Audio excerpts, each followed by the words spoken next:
Yevgeny Prigozhin, restaurateur to Vladimir Putin, co-founder, I think we'd say, of the infamous Wagner Group. Yeah. Private mercenary army. Who a couple of years ago led a mutiny, effectively, which was the closest Vladimir Putin has ever come to being toppled from power. And it was due to this one guy who has started off selling hot dogs. So Yevgeny Prigozhin, born in Leningrad in the Soviet Union, which is, of course, now called St. Petersburg. He's a bit of a misfit, doesn't fit in. He can see people around him leading a fancier life, but he quickly gets into crime. And it starts with petty crime. He's hanging around with low-level criminals who are on the make. They swindle a man out of 250 rubles over some jeans. They go out drinking champagne to celebrate and brandy at a restaurant. And at that restaurant, about midnight, they see a young woman with a fancy coat leaving the restaurant. And this coat speaks of money. So Prigozhin says, let's rob her. And in a dark street, one of them asks her for a cigarette. Then Prigozhin grabs her by the neck and he starts to choke her. Another man pulls a knife. She screams. Prigozhin, to try and stop her, squeeze harder on her neck until she passes out. But her screams have already kind of summoned the police who are nearby. So these gang of thieves run. One of them doesn't make it. Prigozhin does.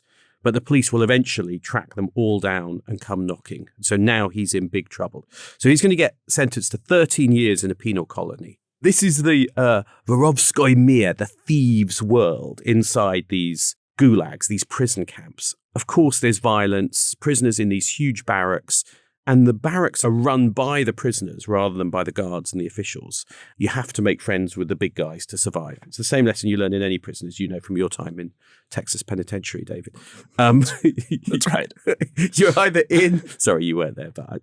You can't, if you're watching now, all of my tattoos are covered up, so... So you were in or out of the gang, but he learns to play by the system. Prigozhin gets released in 1990. So that's effectively the last year of the Soviet Union before it's going to collapse. And Russia, as it hits the 90s, enters this wild decade. Economic collapse, massive social change, a kind of Wild West mafia capitalism. In some ways, the outside world is now becoming like the world of the Russian or the Soviet prisons. The prisons. It's kind of mirroring some of that power structures in which having protection is actually, translating into the business world of Russia. His side hustle, and I love this, is running kiosks in Leningrad selling hot dogs. Now, sausages have been around for a while in Russia, the Soviet Union, but the key was... No bun. No bun. No mustard. No mustard. No ketchup. So you do that, and suddenly you take the old sausage, add those things, and you have something kind of cool and Western and new, which in the 1990s we're going to do very well. It's the genes of the culinary world. It is. The hot dog. Yes. That's our first food reference. But he's making money pretty quickly. And he says he's having to pay $100 per kiosk per month protection money to the gangs. So you get a sense already that, this is, he's getting to know the gangs and understanding how to navigate that world. So he moves on from hot dogs. He manages some grocery stores and then casinos. And then comes the big break because he opens a restaurant called the Old Customs House. It's a fancy old 19th century building on the riverfront near the Winter Palace. And it's interesting, Prigozhin can be charming, but also violent. He supposedly assaulted a chef after a complaint from a customer about the quality of the food. The chef was taken to the cellar and pummeled to the point of being hospitalized for 2 months. It's like not quite Gordon Ramsay shouting at you, but it's a lot worse. It's not merely verbal abuse. No, yes, indeed. It's a lot worse. So he's got mix of charm and violence.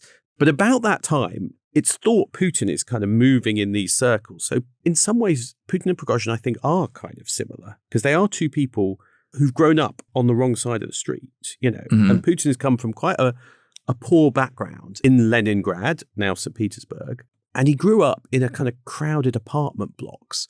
And Yulia Yoffe, the journalist, talks a bit about this, about the world of the courtyard, the dvor, which is where, the courtyard of these apartment blocks, as a boy, Putin would have to show he could survive against the bullies and the thugs. And he's a small guy, Putin. Yeah. And so his way of surviving was to show he was capable of more violence than anyone else. It's essentially, it's not quite this, but it's not dissimilar to the dynamics of the prison camp. Exactly. So Putin, we should say, has been a KGB officer, but then around the time of the end of the Soviet Union, he moves into city government as an advisor to the mayor of St. Petersburg. And so it's at that point that him and Prigozhin are going to meet in this kind of murky milieu of, kind of spies, crooks, officials. Prigozhin's restaurant business grows, and this is important for the story because he's inspired by a trip to Paris, and he sets up his new company, Concord Catering, and Concord will be the name, which is the kind of overarching business structure, which is going to run a lot of these things. They're going to buy a rusty old boat, remodel it, and turn it into a fancy floating restaurant called New Island.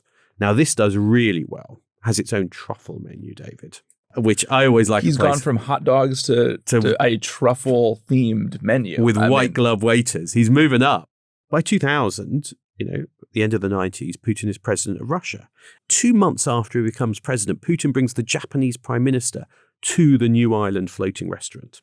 Putin wants to show off to all these kind of foreign leaders who he's bringing to Russia. Actually, Russia isn't what you thought it was, this kind of collapsing country. We're capable of having fancy restaurants. Now, the point is, he's going to use his friendships to get big government contracts. So he's now moving from restaurants to catering supply. He gets a contract for food for schools. Putin himself will open one of the factories doing the supply. I don't think the kids got the truffles and the caviar. I think this was a slightly lower level of catering. And actually, there's lots of reports in later years about the kids, end up with vomiting bugs and dysentery from a daycare and school facilities. The quality control was lax relative to the state dinners he was serving. So he's particularly gets to know a guy called Dmitry Bulgakov, who's in charge of logistics for the Ministry of Defense. And that gets him a crucial contract for the military worth about £500 million, $750 million to supply food for the Russian army. Now, that is a big That's a big deal. Yeah, that's a big deal. That's huge. Yeah. Yeah. So as anyone who runs a restaurant will know, PR, public relations, is a big deal in the restaurant world. Prigozhin spends a lot of money, resources promoting himself. He's big on early social media. And if you were around today, he'd be posting thirst traps on Instagram, but instead, he's early stages. Early stages. Yeah. Interestingly enough, he's also big on the kind of dark arts to go after anyone who's critical. One example of the dark arts, June 15th, 2012, a round table is being held to launch a new business publication. But actually, the whole thing had been organized by Prigozhin's team, many of whom are posing as part of this new publications. But what they've done is they've ordered in catering from Prigozhin's rival for big catering contracts. And then what happens is the guests who are Prigozhin's people, who are supposedly amongst the VIPs there and working the publication, start vomiting. It's all blamed on his rival's catering for this event. And his rival loses loads of contracts. So in 2012, it looks like one of Putin's top kind of political advisors, Vyacheslav Volodin, meets Prigozhin. And this leads crucially to Project Lakta, run out of a squat building in St. Petersburg, home to this organization, now notorious, called the Internet Research Agency. The Kremlin sees itself as engaged in a kind of political warfare with the West. The West is trying to stir up protests in Russia and in its neighborhood, and their job is to stop that. So, the idea is you control the information space to prevent the CIA through the internet, which Putin says the internet's a CIA project, undermining the grip on power. The aim is domestic stability. Then I guess around 2014, as Russia takes Crimea, little green men going into Ukraine, you get this kind of hybrid war where the Russians are starting to kind of set their sights on destabilizing Ukraine as a political project. Those tools get turned abroad for the first time. Yeah, that's right. And I think that's the interesting moment. Starts domestic, but it starts to expand the foreign desks. There's a bit of it which is obviously into Ukraine itself, but they're also trying to press certain narratives into Western media, into European media about what's happening in Ukraine and about attacking the idea that Russia has somehow invaded or tried to take parts of Ukraine. But then crucially, it's going to start turning its focus not just to Europe, but to the United States.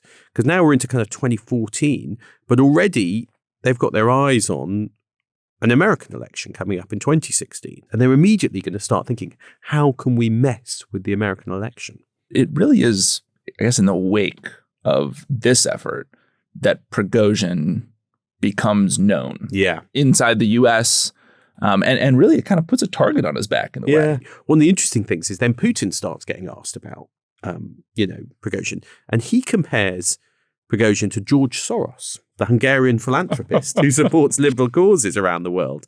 And the point that Putin is making is like, these are just people, rich people, pursuing their own private endeavors. George Soros, Yevgeny Prigozhin, they've got their own agendas, one and the same. And Putin, I love this, Putin kind of mocks the West for falling so low as to suspect a restaurateur from Russia of influencing the US election. He's like, how could you think this chef could, possibly influence your election? So how does it happen that Yevgeny Prigozhin goes from this businessman to warlord? Spring of 2014, he's introduced to another key character, a 44-year-old called Dmitry Utkin. Now, Utkin is a former lieutenant colonel in the Russian Special Forces. What kind of person was Dmitry Utkin? I've got a picture of him, which I think tells you quite a lot. Shaved head, mean eyes. Mean eyes. Yeah. He has SS tattoos on his shoulders and neck. Supposedly a Nazi eagle on his chest. His wife would say he was never happy unless he was fighting. I mean, And in Russia, if you hit 40 in the military, no sign of advancement, you're out. So he'd left because he kind of wants to fight rather than go up the ranks. So he joins a mercenary group, ends up fighting ISIS with kind of crap weapons. They're going to withdraw in failure. He's looking for what to do next. He gets introduced to Prigozhin. And I think it's a fortuitous meeting. It's a kind of romance. No, it's not a romance. Bromance? Bromance. Utkin has got a reputation for violence.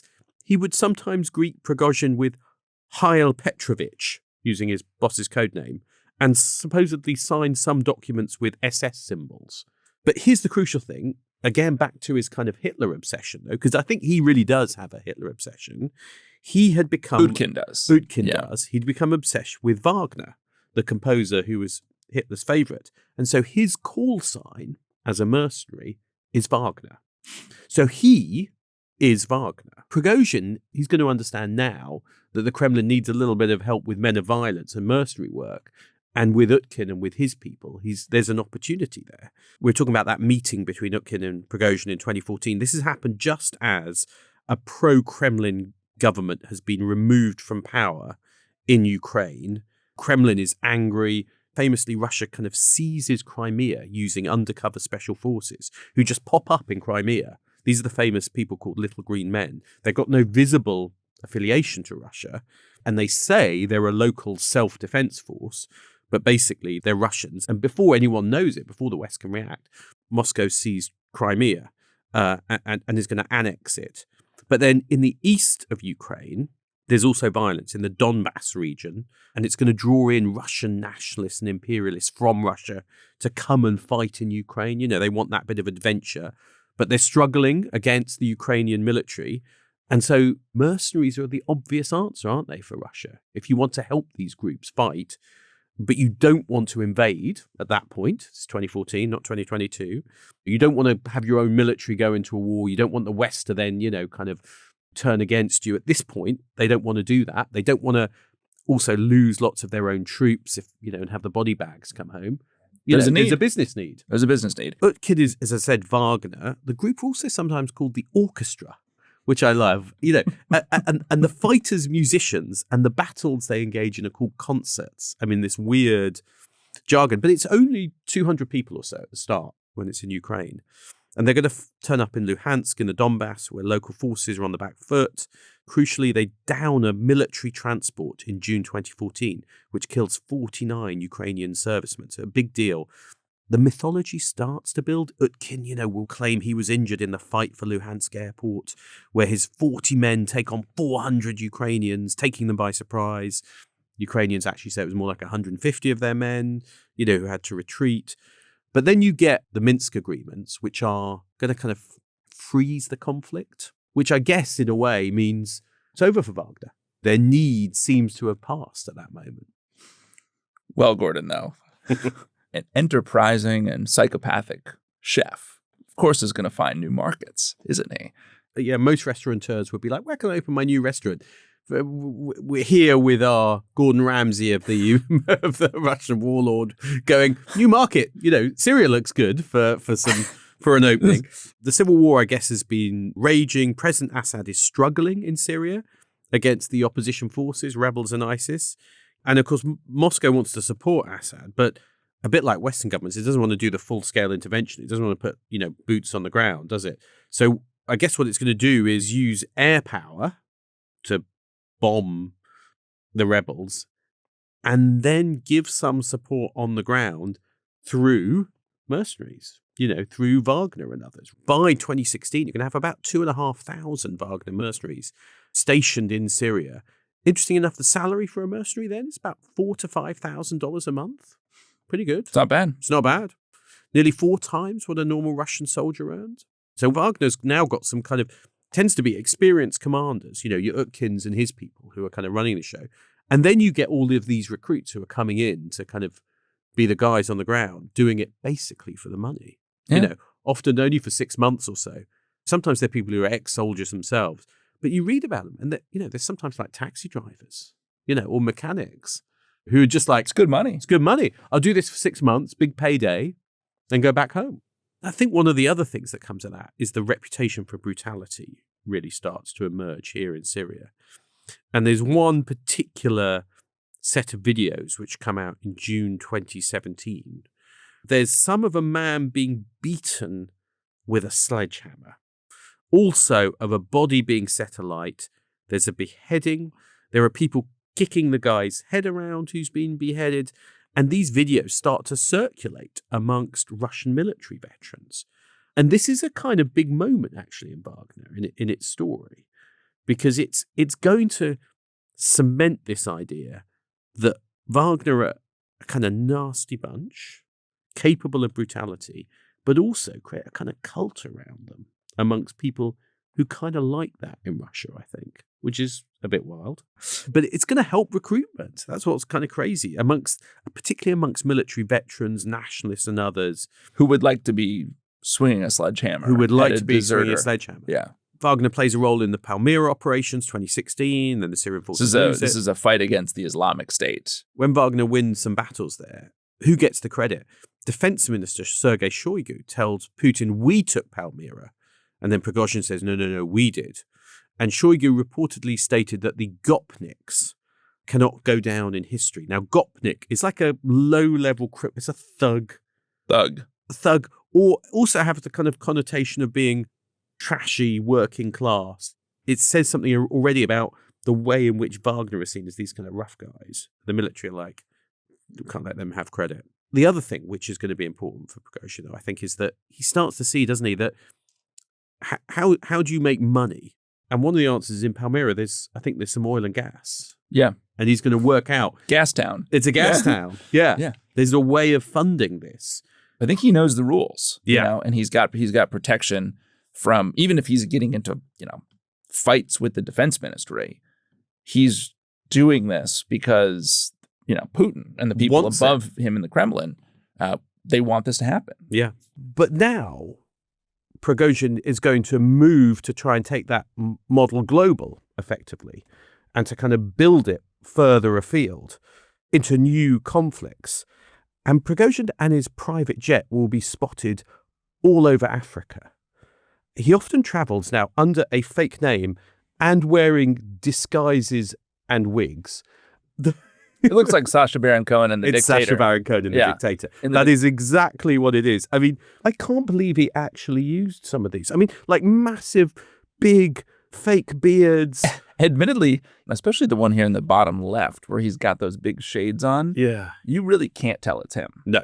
And Africa is a continent where, depressingly, there are conflicts, there's violence, there are governments who need help against providing security, but against, militias, rebels. ISIS is on the rise in parts of Africa, the Islamic State group. So there's a kind of logic to it. Yeah.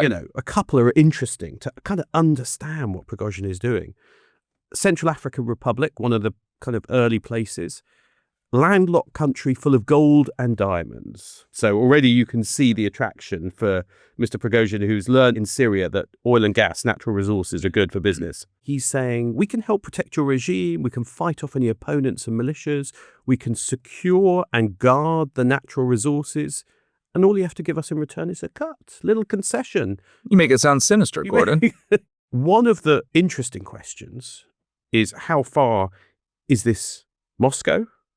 And how far is it, Prigozhin? And the answer is, it's, as ever with this story, it's quite hard to tell. The whole thing about Putin is you want to be a global power, not just like a regional power. And of course, Wagner is a kind of low-cost way of projecting power across Africa.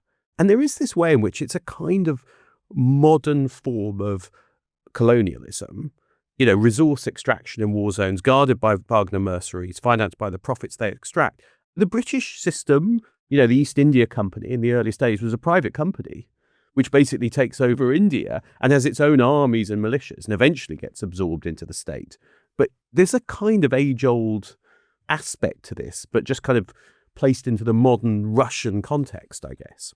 And then I love this fact, from 2021 until mid-2022, at least 16 planes loaded with gold departed Sudan for a Russian-controlled airbase. Some of the other examples, touch on briefly, are interesting as well. Libya, big civil war since the overthrow of Gaddafi. It's one of those conflicts, the civil war, where you get lots of other countries pile in with proxies to support one group or the other. Interestingly, November 2018, Prigozhin was filmed at talks between Russia's defense minister and General Haftar. And Russian officials respond by saying that he's there in his role as a caterer, organizing an official dinner. We're back to the Gordon Ramsay comparison now. Exactly. The informal motto for Wagner, Gordon, has become, death is our business and business is good. Wow. Put it on the T-shirts. Yeah, that's right. He is building his own brand and the brand of Wagner quite effectively. And I think Prigozhin himself, you see, start to change a bit. It's a bit like Joseph Conrad's famous novel, The Heart of Darkness, in which Kurtz, this kind of colonel, goes into Africa and is changed by it. And I think Prigozhin himself starts to become a little bit wilder. You can see it in the pictures that we looked at. But he feels more like a kind of international outlaw. But also the problem for him, I think, is that he's also becoming famous for this because people are watching Wagner, and particularly in the West, they start freaking out. 2018 onwards, he's getting sanctioned by the US as well. Heavier sanctions on him personally, mainly because of the election interference. And so he's also worried about his assets and he's trying to kind of move them around. He's getting his private jets impounded. And I think he is resentful. He's not with the cool kids in Moscow invited to, sit at the ice hockey games. He's just that little bit too wild and dangerous to be legit. And then, but I think he leans in, which is what, if you're a management consultant, you probably tell him to lean into the brand, kind of, if you're going to be, if that's your brand, go for it. Prigozhin gives his first interview to the Western press, speaks to the Sunday Telegraph. Interestingly, he is still denying any connection between him and Wagner or the Internet Research Agency. Yeah, I suppose there's no advantage to actually outright admitting it, right? Yeah, he says, I've got no connection to Wagner, I've got no connection to mercenary groups. Worries me greatly that some people think I have such a connection. I am a pacifist, he says. He's like pacifist. We're now, I guess, Gordon, in early 2022, February of 2022. The Russians are amassing nearly 200,000 troops on the border with Ukraine. That's right. So the Russian military have got their plan to topple President Zelensky in Ukraine. And it's a good plan. It's a good plan, but no plan survives first contact with the enemy. And the original Russian plan was that it was all going to be over in 72 hours. The Russian military, had their dress uniforms and instruments with them, ready for a parade when they got into Kiev, as they think they'll just kind of walk in and then be able to kind of march around. And instead they meet fierce Ukrainian resistance, of course, and that plan collapses. But the crucial thing is the signs are that Wagner, this mercenary group, are not part of this original plan. The Kremlin needs to rethink. The 72-hour war is suddenly turning into something very different. It's an opportunity for a mercenary. Yeah, finally, on March 19th, nearly a month after the invasion, Prigozhin gets the call. Who are probably like, we got to call this guy. Yeah, I hate having to make this call. Yeah. You know? And of course, 175, maybe more, thousand Russian troops for the original invasion plan. Now they realize that's not going to be enough because the Ukrainians are resisting. The Ukrainians have mobilized their population for war. Crucially, the Russians haven't mobilized their entire population and army for war, and they don't want to. Putin is nervous about that because, after all, it's not a war. It's not an invasion. It's a special military operation. Very special. Very special, Yeah. Which means you do not want to kind of, mobilize everyone and kind of conscript your population. So Prigozhin is going to pull his existing teams from Africa to come and join the fight. Massive influx of new recruits. By June 2022, thought to be 25,000 Wagner fighters in the east of Ukraine. They're going to get tanks, artillery, aerial support from MOD. At its peak, Wagner is going to have 85,000 troops. Now that is, it's worth saying, is bigger than the current serving British army. Where are they getting all these men, Gordon? Well, David, where are they getting all these men from? The answer, of course, is somewhere that Yevgeny Prigozhin knows incredibly well. Prison. So summer of 2022, Prigozhin personally turns up in Russian penal colonies, often flying in by helicopter, gathers the prisoners in the courtyard to address them. And of course, he knows how to talk to them. He was one of them. This is where our story started. That's right. It's a heartwarming story. And he's lived the dream. Now he's a kind of billionaire or multi-millionaire businessman flying into the prison colonies, saying to these guys, you could be like me. You could live the dream. You could escape. You could do something. So there's a great video of him, which is maybe secretly filmed, maybe leaked. No one's quite sure.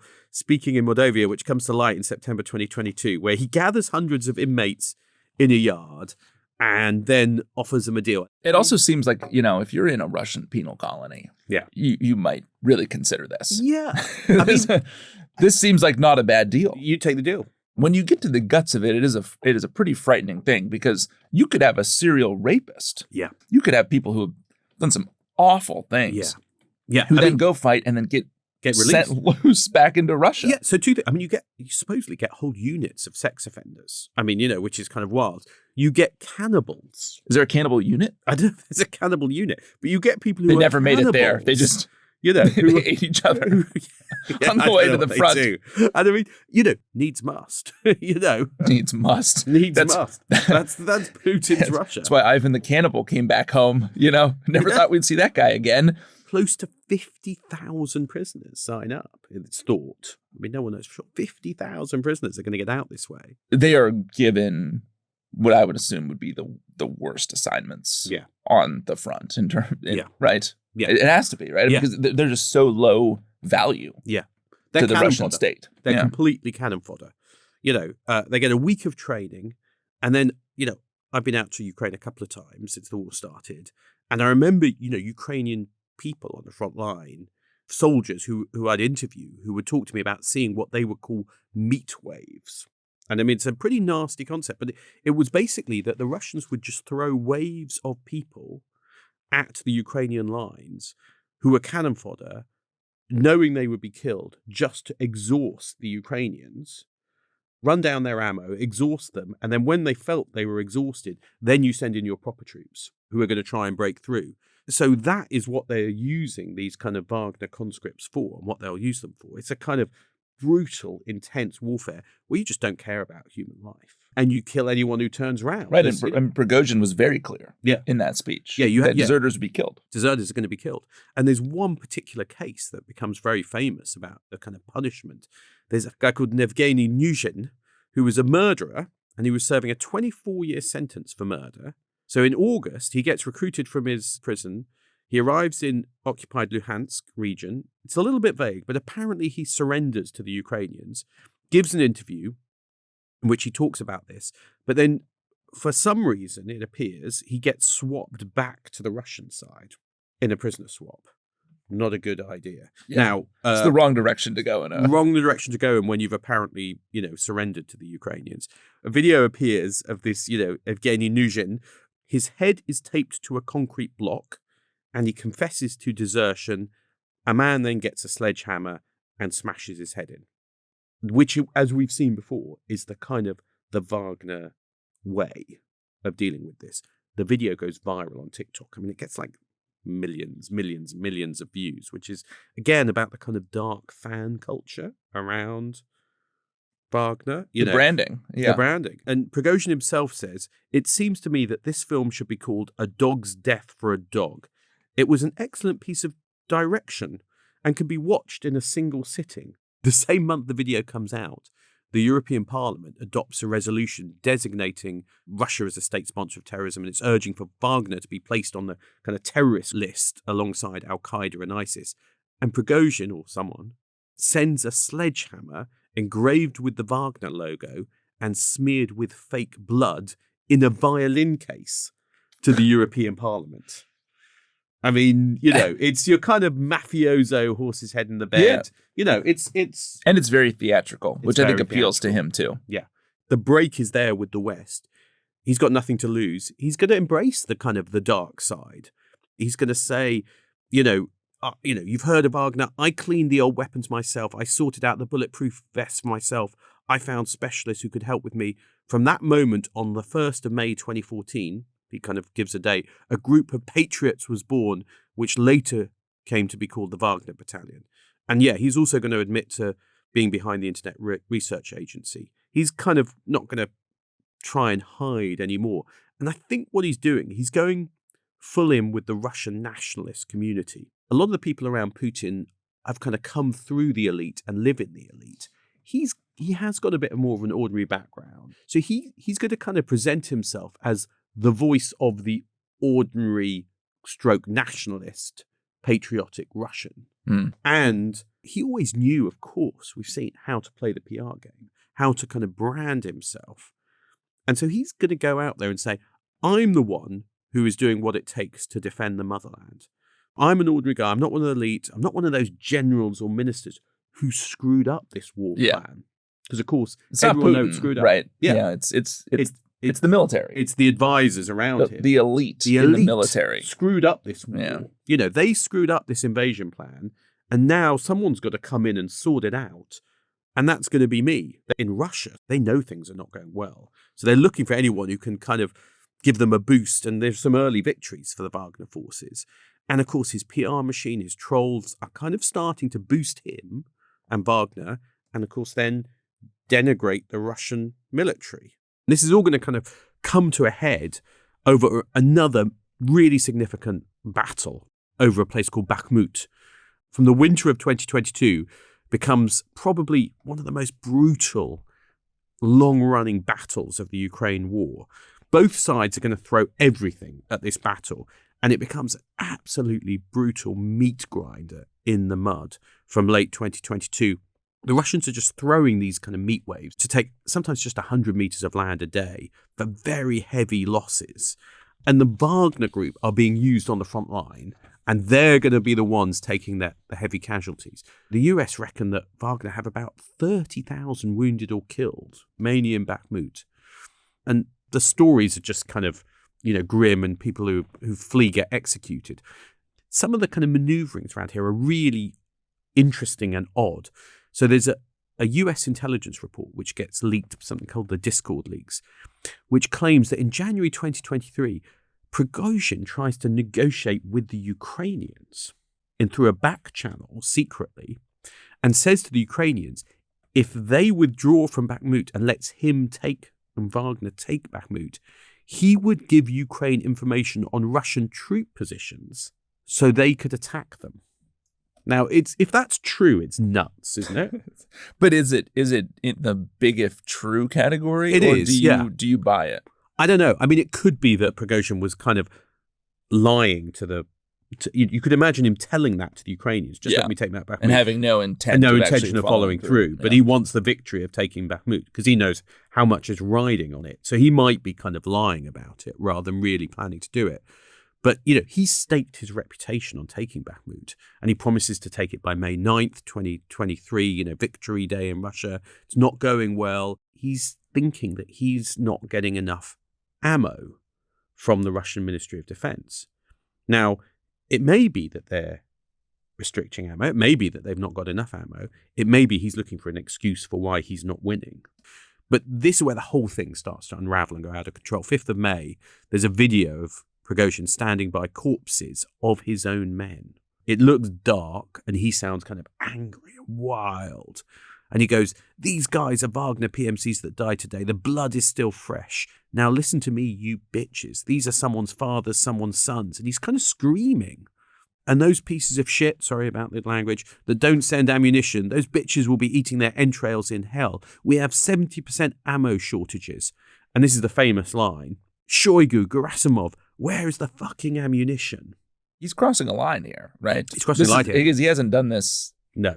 Up to this point, complaints would have been private or sort of sent through Yeah. a third party to leak out, and now he's just doing it directly. And I think it's a sign of desperation. He's not winning as he'd hoped. He's losing men. He's got to blame someone. By this time, maybe 20,000 Wagner men have been killed in the battle alone. Killed. And prior to the war in Ukraine, the entire size of Wagner was like 4,000 to 5,000 people. Yeah. Right? And then it would grow to 25,000. And now they've just lost, kind of 20,000 in Bakhmut. I mean, they've grown because of the prisoners. Yeah. But it's brutal. June 10th, 2023, Shoigu, defense minister, orders all volunteer groups, mercenaries, had to sign official contracts with the Ministry of Defense by the 1st of July. So basically saying, we are going to bring all of these groups under our control. Now, that is basically the end for Wagner.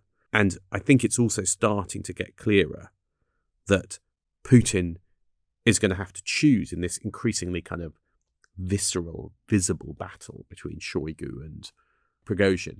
Putin is going to choose. And the problem for Prigozhin is he's not going to choose him. But this is the moment where Prigozhin realizes he is being locked out. His overall plan of, I'm going to force my way into the inner circle. I'm going to kind of get Putin to kind of get rid of Shoigu. He's overplayed his hand. But what he's going to do is he's going to double down. He's not going to back down. As always, which is the Prigozhin style. Now, he's going to claim his camp was attacked by the Russians, by missiles, and some of his fighters killed. Now, it looks like that was a kind of staged attack or faked, a kind of pretext. Prigozhin issues a video which is kind of off the rails now, because he says the whole justification for the special military operation, the war in Ukraine, is a lie. He says the idea that the people in the Donbass, the east of Ukraine, were suffering genocide at the hands of Ukraine and that Russia had to intervene to protect them from an imminent threat wasn't true. What was the war for, he says? It was needed so that Shoigu could receive a hero's star. The oligarchic clan that rules Russia needed the war. Now, this is wild stuff, isn't it? Because he's undermining the whole basis for this war.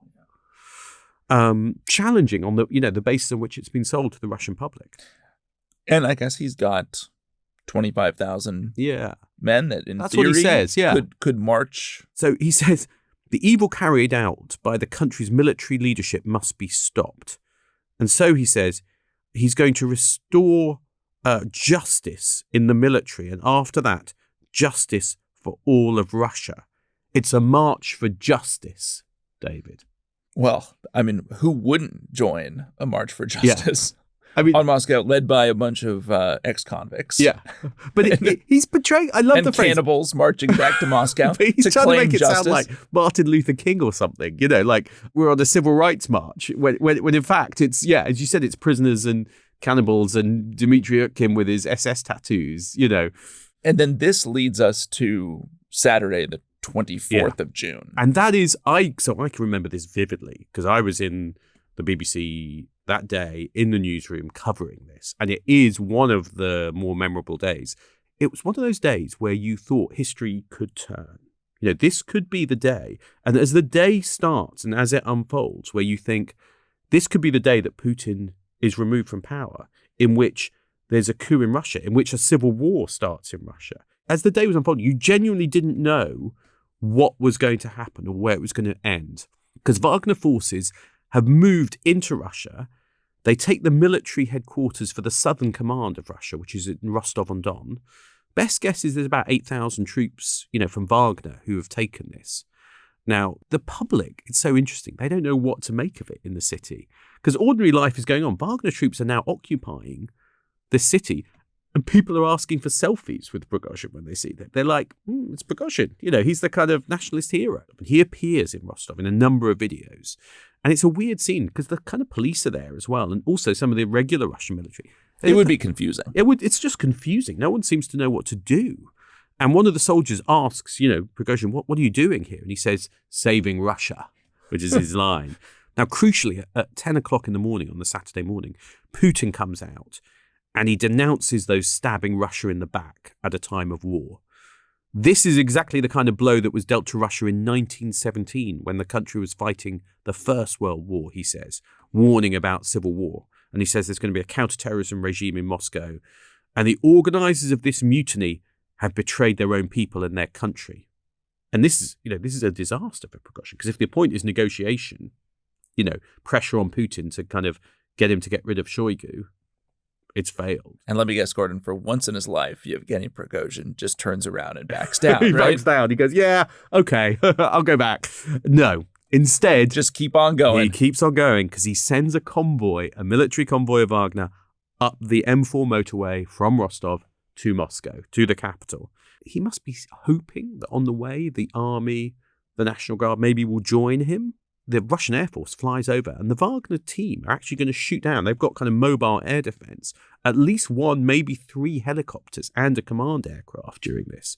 I mean, that's a big deal because Wagner mercenaries are killing Russian military. Yeah. This is the moment where you go, civil war. I remember people asking, Putin is bad, but Prigozhin and his nationalist friends, could this actually be worse for Ukraine, for Europe and the world?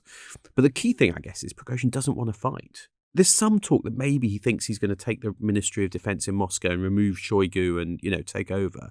But he's actually on the way. He's still trying to negotiate. This is a negotiating strategy rather than a coup. So he's calling Putin, or he's trying to call Putin, and Putin's not taking his calls.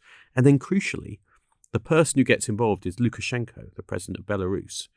And he's got good contacts with both. So he becomes the kind of intermediary.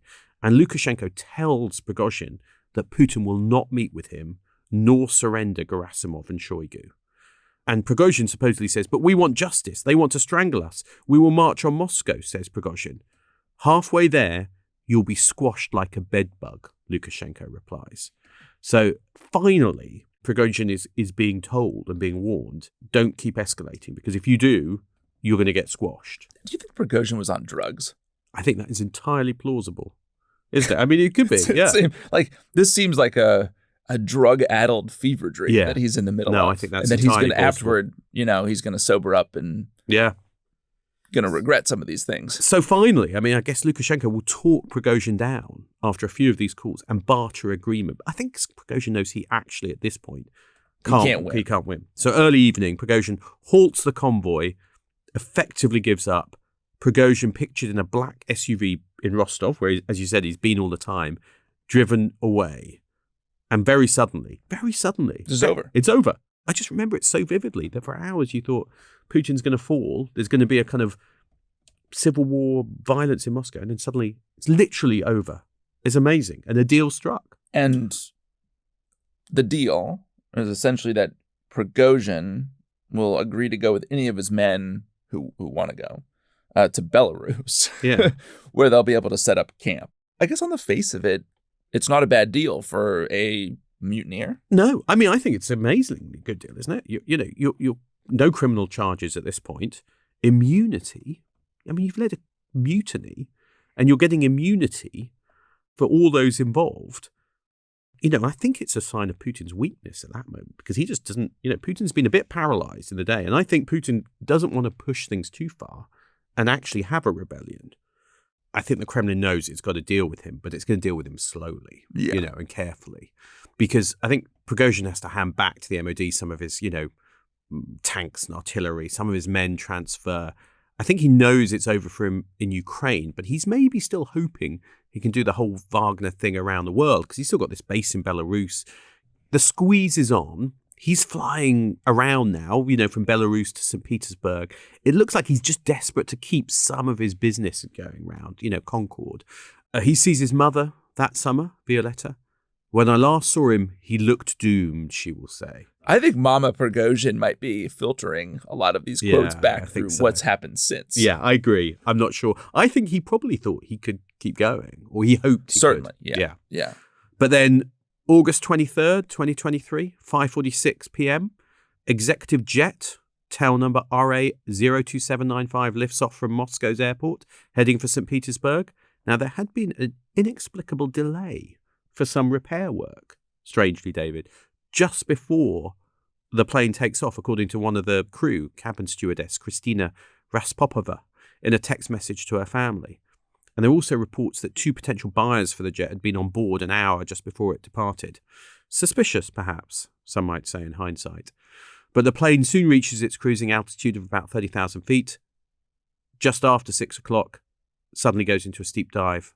Eyewitnesses on the ground say they hear 2 explosions, see the plane falling, disintegrates in the air, losing one wing and part of its tail. No time even for a mayday call. Crashes nearby a village. Flames, smoke rising from the field. Now, this is interesting. All 10 people on the people die, including the pilot, the co-pilot, the stewardess. Obviously, entirely innocent. But the passengers, of course, include Prigozhin himself and Dmitry Utkin, our SS-loving friend, and the head of security and logistics for Wagner, along with 2 of Wagner soldiers and 2 of Prigozhin bodyguards. It wipes out, basically, the leadership. Feels like a mistake to have the entire leadership of Wagner essentially flying together. Yeah.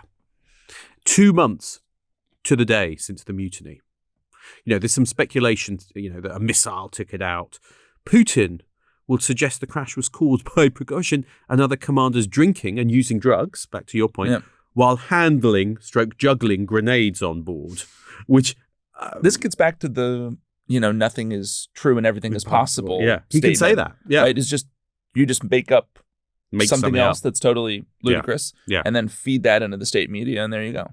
You have to send a message to others who might in the future consider a similar path, right? Exactly. That it will be dealt with very directly. There has to be a price, and it also says something, I think, about the nature of Putin's payback. And Bill Burns, former CIA director, he's referred to Putin as a great apostle of payback. Yeah. And it's so true. And I think the theatrics are important as well, because Prigozhin has been traveling inside Russia in this couple-month period. He could have been arrested. Yeah. He could have been detained. Other members of his entourage could have been arrested or detained. There wasn't really any need, was there, to kill innocent flight attendants and civilians, and to do it in this, it's performance, big way, right? He could have been quietly murdered. Yeah. At one of his properties. He could have been killed in Belarus quite easily, but they chose a very public demonstration of how enemies of Putin and the state are dealt with. I think that's absolutely right. Putin on his death praises him as a talented person who made mistakes, as if launching a coup or a mutiny was like, a mistake, like a poor post on social media, like, they made the odd mistake. I agree with Putin's assessment, though, don't you? Talented person who made mistakes, yes, to some degree. I mean, this is definitely the most significant elite challenge to Putin since he took power. And he survived it. The system survived it. He managed through it. Prigozhin's dead. And Wagner and his empire has sort of been cut up and parceled out. And Prigozhin is never mentioned again.